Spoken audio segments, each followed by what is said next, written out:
Hey everybody, I've been requested to do a yoga video on plantar fasciitis, which is a condition in your foot that shortens the fascia and is very, very bothersome, especially to a lot of runners. So fascia is the connective tissue around your muscles that keeps them basically muscly. It keeps them from being little puddles. You've got connective tissue, ligaments and tendons that connect muscle to muscle and muscle to bone, but the fascia surrounds the muscle like a nice little spider web of connective tissue through your body. And the fascia in your foot, from here to here, from the balls of your toes down to your heel, is where you can get plantar fasciitis. So it spreads this way, and a long time they call it heel spurs, and it's really, really troublesome and it's very painful. It can also radiate. The dog, I swear he wants to be a YouTube star, from your arch as well. So I'm going to teach you a couple of different things that you can do with a tennis ball or softball. I use a softball because I use it on my hips too. And then a strap. So those are the two things that you'll need for this. You can use a belt or hey, run away. Go away. Down dog. You can use a belt or a robe strap will help you if you don't have a yoga strap, but they're really cheap. You can get them at Walmart. So taking care of your feet and stretching out your feet is almost as important for a runner as your hips. And doing this with a softball, or if you've got a lot of inflammation in your foot, taking a golf ball and freezing it, or a water bottle and freezing it, is also super helpful because ice will help reduce the inflammation in your foot. So basically just rolling your foot around, it's the same type of effect as rolling it around on your hip. Now, I like to use a softball because it's a little bit more firm than a tennis ball and doesn't have as much give. My left hip is really super tight, so it's really helpful for me to get in my left hip and my left hip flexor and psoas. So making sure that you keep your feet supple is going to be really helpful if you're running or training for some sort of long distance run, like a half marathon or a marathon or a 100-miler. So rolling around, just getting into the, rolling your foot around arch and making sure you're getting front to back is really helpful. In yoga, so since our feet here on the inside are connected to our ankles and into our calves, we want to focus on stretching out calves and ankles and making sure that our ankles aren't too stiff, and then making sure that our feet stay supple. It's also connected a little bit into our hamstrings, but a couple of things that you want to avoid, I'll cover those later on, but I'm going to start first with a couple of simple calf stretches. So start in tabletop, and I want you to straighten one leg and then press your weight back into your heel.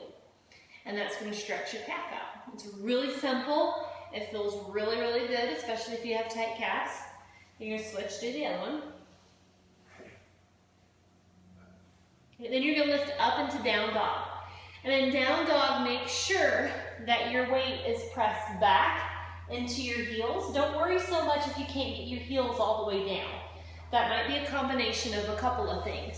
Restriction in the ankle joint right here, and tightness in the calves and the hamstrings. So you don't want to force the ankle down, but you want to press your weight backwards so that you're not like this. This is not down dog. This is down dog. So you'll feel your lengthening, in the hamstrings and down in the calves in down dog. So take a look at my feet, and as I go through a vinyasa, from up dog, I'm flat feet, and then you can roll over the toes to down dog. Okay, see if you can see that there. Low plank, up dog, so you want to flatten the feet. We don't want to stay turned up here. Flatten the feet, here, up dog, and then roll over the toes and back into down dog. If you can't do that, that's fine. You can simply come from up dog, roll the toes under, and back and down dog. And all that does is provide an extra stretch in the foot to help keep the fascia supple and not shortened, okay?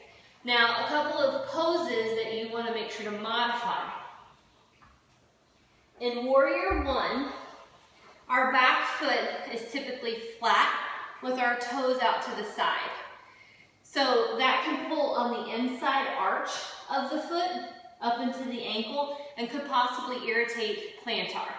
So you want to turn your toes more towards the front to where you don't feel the pull on your arch and press to the back edge of your foot, okay?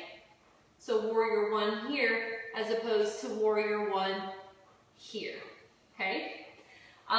Crescent lunge, where you're up on your toes, is a good one to help stretch out the foot. You want to avoid, though, jumping back into chaturanga from a forward fold because of the sudden pressure that it'll put on your foot. You can tell that jump back right there on the toes is going to suddenly lengthen the fascia in the foot and could cause extra inflammation. So you also want to be aware of that in a nice deep hamstring stretch when you come down, like in a pyramid pose. If it puts too much pressure on the foot, just bend your knees some, don't go down as far. So in any of the positions where it gets past that comfortable challenge in the stretch, or if it lengthens the foot too fast and too sharply, don't do that, okay? Make sure to modify step back instead of jump back. The strap will help you because you're going to take it around the balls of your feet, lay back, and you're going to gently, again gently and not sharply, pull back on the foot. So it's going to help lengthen the fascia in the foot, down the calf, and into the hamstring.